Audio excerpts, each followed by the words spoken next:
Hola, hola, bienvenidos a Ecos del Tiempo, un podcast donde la historia no se memoriza, se revive.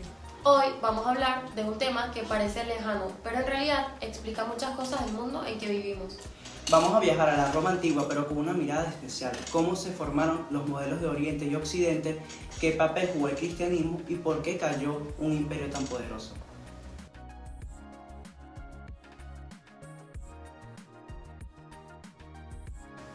Dos formas de organizar el mundo. Para entender cómo se divide el mundo entre Oriente y Occidente, tenemos que mirar atrás, incluso antes de que existiera Roma como imperio.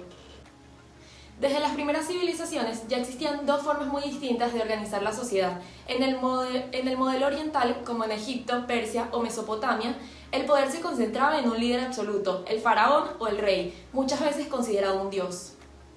La sociedad era muy jerárquica y la religión estaba en el centro de todo. El orden era sagrado y romperlo era casi romper el universo. En cambio, Occidente se fue formando con otra lógica. En ciudades como Atenas, por ejemplo, surgieron ideas como la democracia, el debate, la filosofía y la ley escrita. No es que fueran sociedades perfectas, pero se valoraba más la participación del ciudadano. Roma, al crecer, tomó ideas de ambos mundos. Durante su república se adaptó muchas formas griegas, como el Senado, los cónsules y el derecho ciudadano, pero también usó el poder centralizado típico del Oriente cuando le convenía. Esta tensión entre modelos se mantuvo hasta que, en el año 395 después de Cristo, el Imperio Romano se dividió oficialmente en dos partes: el Imperio Romano de Occidente, con capital en Roma, y el Imperio Romano de Oriente, con capital en Constantinopla, hoy conocido como Estambul.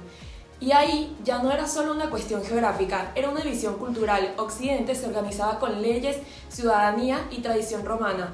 Oriente seguía más la estructura imperial heredada de Persia y Grecia. Esa división sigue influyendo hoy, por eso Europa occidental y oriental tienen trayectorias distintas, incluso en religión, idioma y política.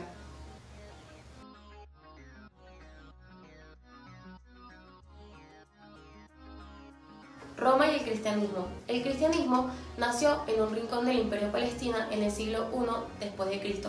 Al principio solo fue un pequeño movimiento religioso que predicaba el amor, la humildad, la igualdad y era entre todos.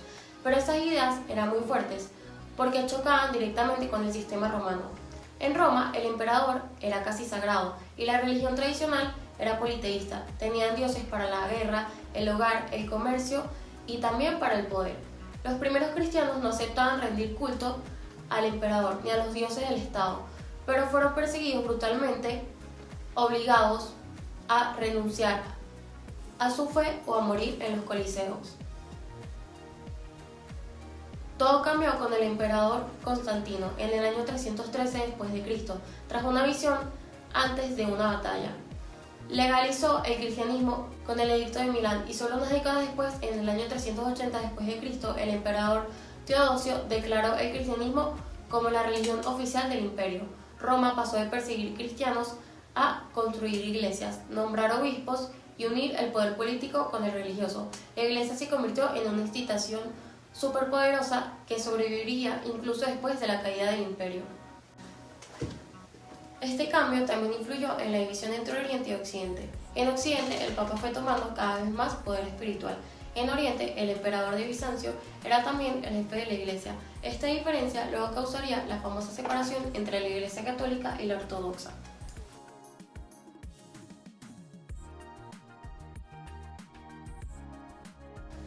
Caída del Imperio Romano, invasiones bárbaras. En su mejor momento, el Imperio Romano controlaba tierras desde el Atlántico hasta el desierto de Siria, pasando por Europa, África y Asia. Pero ningún imperio es eterno y Roma comenzó a desmoronarse desde adentro.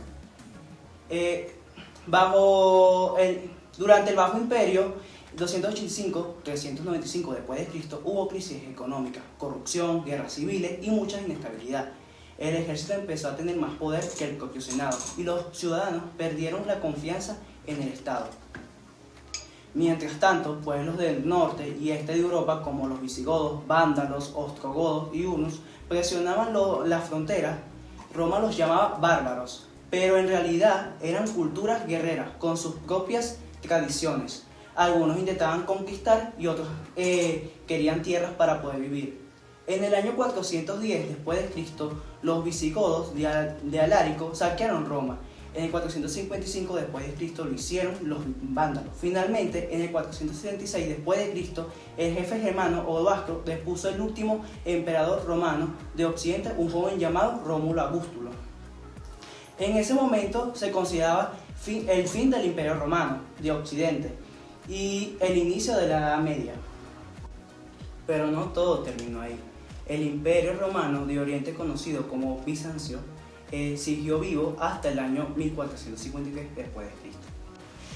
Roma fue el escenario de una historia que todavía nos influye. Dejó en herencia el derecho, las ciudades, el idioma y también la forma que pensamos sobre el poder. La división entre el Oriente y el Occidente no es solo geográfica, viene de siglos de historia, de formas distintas de gobernar, de creer, de vivir. Y aunque cayó como imperio, Roma sigue viva en muchas partes. Esto fue Ecos del Tiempo. Gracias por acompañarnos. Hasta la próxima. Chao.